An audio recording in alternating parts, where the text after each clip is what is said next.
Didn't see you there. I'm Emily, your host for Can You Believe It? And today we will be covering the legislative and judicial branch. Let's get started.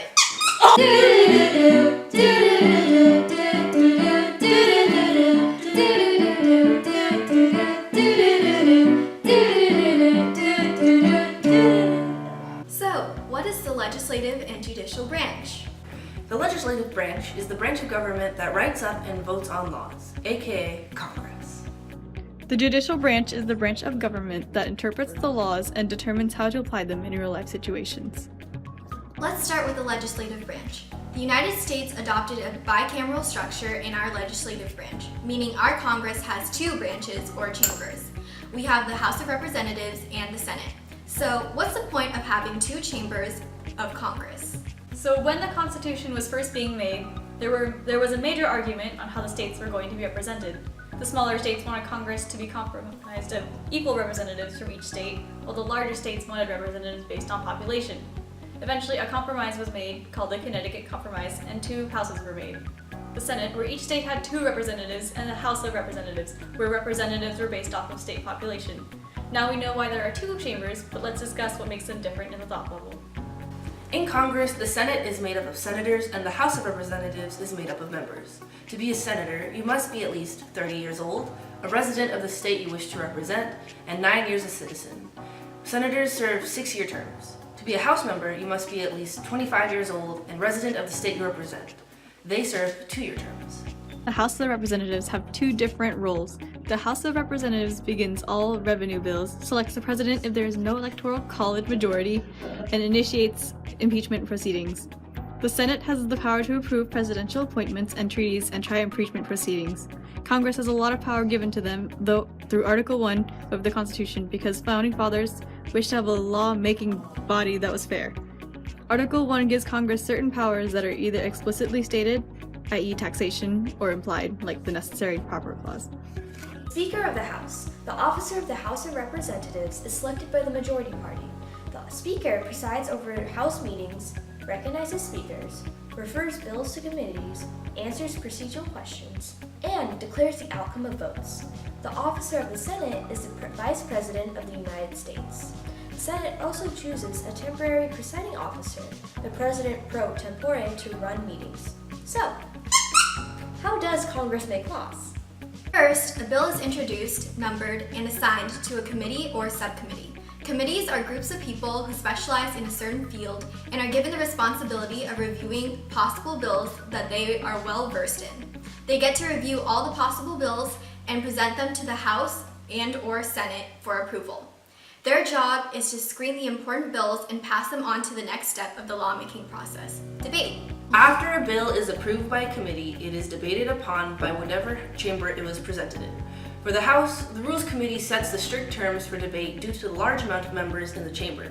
The Senate, on the other hand, has no Rules Committee due to the smaller size, which can lead to long and verbose debating known as filibustering.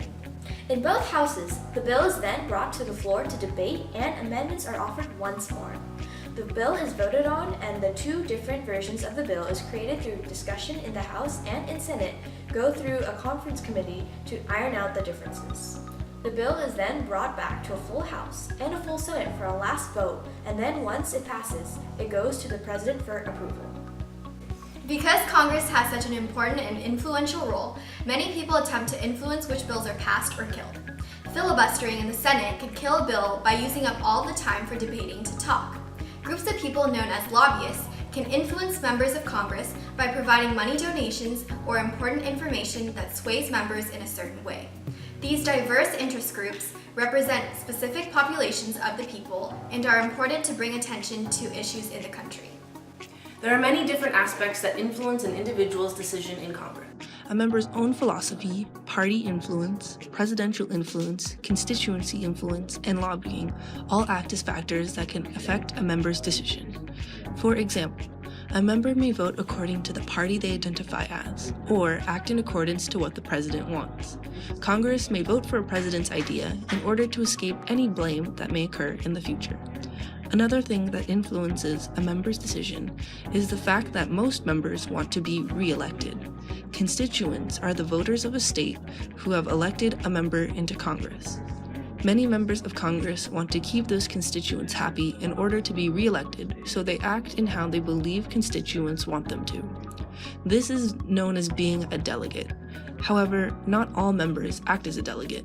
Some choose to act as a trustee, meaning they use their own judgment for the decisions rather than the influence of others. These are factors that influence a member's decision. However, there are factors that influence the lawmaking process before debate and voting. As discussed before, lobbyists are able to provide information to certain committees, which can sometimes be vital in a committee's decision to kill or pass a bill. If a bill is killed before it gets to the floor, it is essentially lost forever and will not be voted upon at all. Influencing committees and/or subcommittees is one way to influence lawmaking outside of a congressman's own decision. This just goes to show how important the lawmaking process is to our country. Due to the diverse population, there are equally diverse wishes and opinions. Many people wish that their ideas are represented, making the lawmaking process complex and slow. However, this slowness is what stops hasty decisions from being made, protecting the people of America. Now, the judicial branch. The Supreme Court is comprised of 9 members and a Chief Justice. It is the highest federal court in the United States and has the power of judicial review. The members of the Supreme Court are nominated by the President and approved by Senate, and after that, they serve life tenure, unless they resign, retire, get impeached, or die. Unlike the executive branch and the legislative branch, there are no explicit qualifications, like in the categories of age, residency, or stuff like that, needed to be a member of the Supreme Court as laid out by the Constitution. Judicial review is a power of the Supreme Court as established in the case of Marbury versus Madison that allows them to interpret the Constitution in court cases. This means they can use the guidelines of the Constitution as they see fit, while still keeping in mind its original intent. Judicial review gives the Supreme Court the power to interpret the Constitution and specifically acts of Congress, the President, and the states. Supreme Court also has a significant impact and influence on public policy. Judicial activism is a philosophy of judicial review that results in decisions that overturn precedent, while judicial restraint is a court that maintains a status who mirrors what other branches of government have established as current policy. The Supreme Court also holds both original and appellate jurisdiction in cases. Original jurisdiction is when the Supreme Court is able to make a decision without having to consider previous trials. Appellate jurisdiction is when they consider previous trials when making a decision. Whether the court has appellate jurisdiction or original jurisdiction depends on the case itself. Cases reach the Supreme Court when a writ of certiorari is written. The court then decides whether or not to hear the case based off of the rule of 4, when 4 judges out of 9 have to agree to hear the case. The judiciary and the Supreme Court have checks over the other branches by being able to interpret the Constitution. Similarly, the legislative branch can choose not to approve appointees for Supreme Court, and the President can choose not to uphold court rulings and pardon criminals. Now that we've reviewed these topics, let's share some tips to take with you to ace the AP test. Number 1. Review all your notes and any supplemental readings. Know your Constitution and all your amendments, and be sure to study every day before the test. 2. Create flashcards for any important terms in court cases. Number 3. Practice by taking practice exams. Number 4. Pay close attention to the vocabulary mentioned in the prompt. Number 5. Try to answer every question and guess if you have to.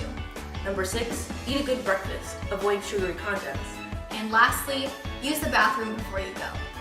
Thanks for watching!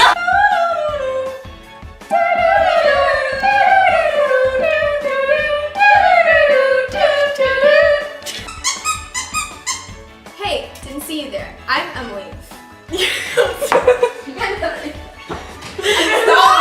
Emily, stop! Has no rules committee. A bill is approved by a committee after a bill is. Okay. I'm trying to figure out how to restructure it.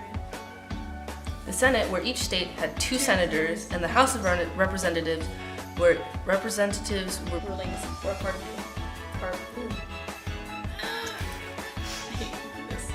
You're almost. Also, You face, look kind of like a pin. fix the Lean duck. back again. Like slouch into you. That's not what I meant.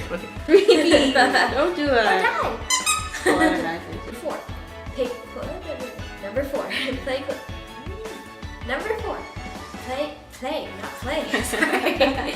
Number 4, play.